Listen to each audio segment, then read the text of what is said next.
So we recently installed black and gray electronic flush valves under our rig, and so I'm going to do some cleanup in our wet bay today. Hopefully get rid of this black valve, this gray valve pole, and also do something about the tank flushers. So we have the ability to drain the tanks from inside, so I thought why not be able to flush them as well. So I'm going to try to mock something up and get something to where we can not have to come outside at all during the winter to manage our waste tanks.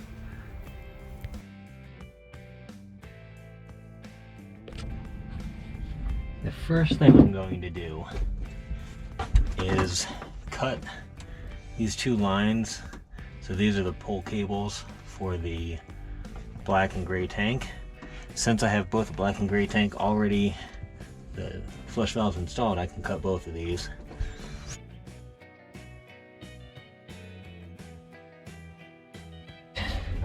So these nuts here are going to loosen those valves from the outside so I can take them off.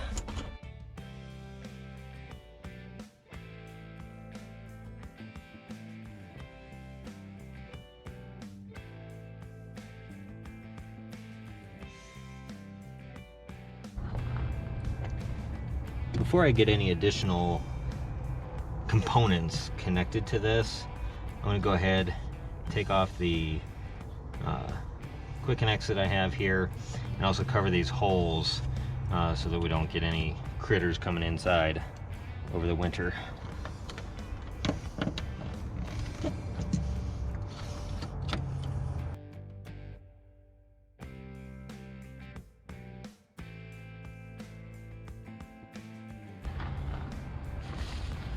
I went to the hardware store and picked up some various connectors and elbows, and I think I have some garden hose thread to pipe thread so I can kind of mock something up here. So we'll start at this location and work our way so that we can make sure that I have the water filter and everything else that we typically use in this wet bay.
So I connected that PVC appliance to this hose.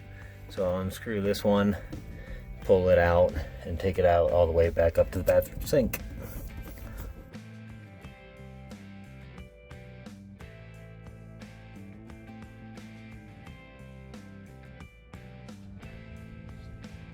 I know from cutting the line underneath that I'm looking for a white hex pipe, and it also needs to be connected to the pressure relief valve here.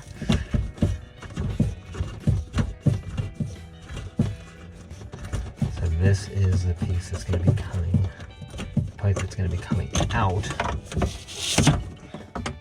There we go. And I'll be able to connect in some new valves and whatnot to be able to turn these on and off from in here. One thing to remember when you're working with a vacuum breaker is that those vacuum breakers need to be set up to where there's not going to be remaining pressure holding any part of it open. Now, what I'm going to do is I'm going to put some valves in so I can turn them on and off. However, another thing that I am going to do is put in a secondary valve so that I can drain any excess pressure from the system once I'm done flushing the tank. Basically, how I'm going to set this up is I'm going to put a T in and a separate valve. That's going to be my pressure relief once I'm done draining.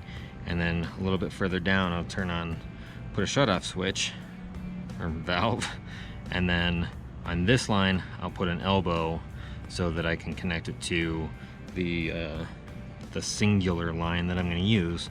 And then the other side will look similar to this with a T to get over here. So I'm just going to mark these where I want to cut them. For my distances, and then we'll be able to make similar cuts on the other side. I'm only going to show you the assembly of this. It's pretty cramped in the bathroom, so we'll go with this and show you how it's done. So I have a big, huge cutter. I kept this from when we moved in, basically because it can cut PEX pretty easily. Now, PEX does require hinge clamps. Your basic screw-on hose clamps are not going to do the trick, and we'll show you why. To get this on, it's a really loose fit. So, and this is decent diameter of plastic. So we put the crimp sleeve on, then we put the fixture that we're attaching. Then there's a crimping tool. This is about $60 at Home Depot.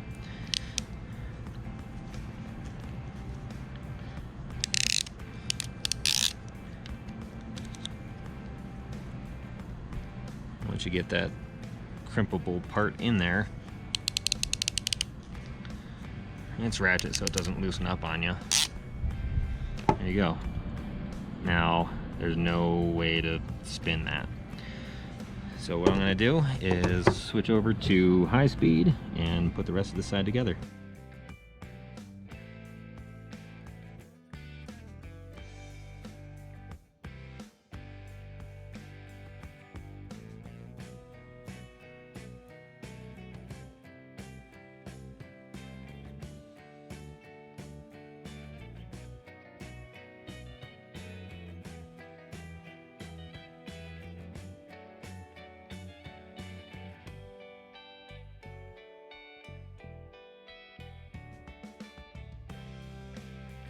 I'll be able to turn this on and off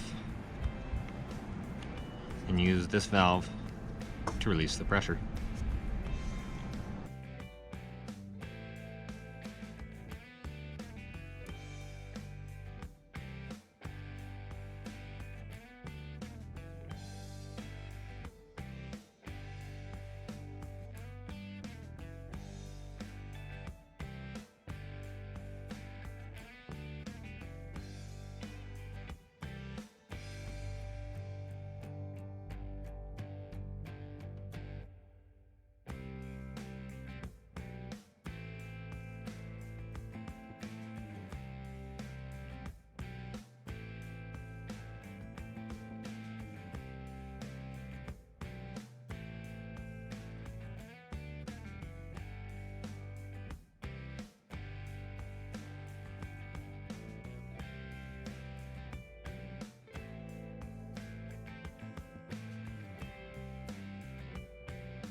Now, theoretically, flushing the rear tank, rear is red, should be as simple as that. And flushing the front, as simple as that.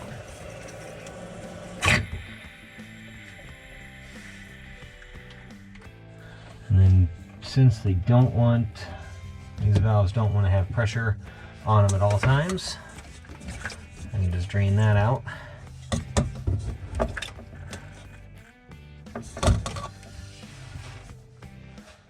That's it.